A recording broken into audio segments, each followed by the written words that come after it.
Hello my lovely kids, so here I am once again with a scribbling activity. So in today's scribbling activity, we will teach the children how to scribble inside a closed figure. So this activity will enable them to move their hands in certain limitations and thus improve their eye-hand coordination. So I request to you parents, please make a circle and the children will scribble inside the figure with color green only in a standing lines direction.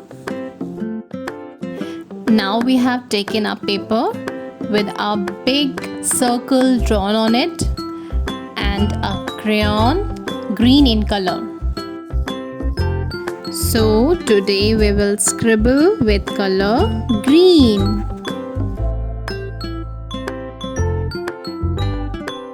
But make sure that you do not scribble outside the circle.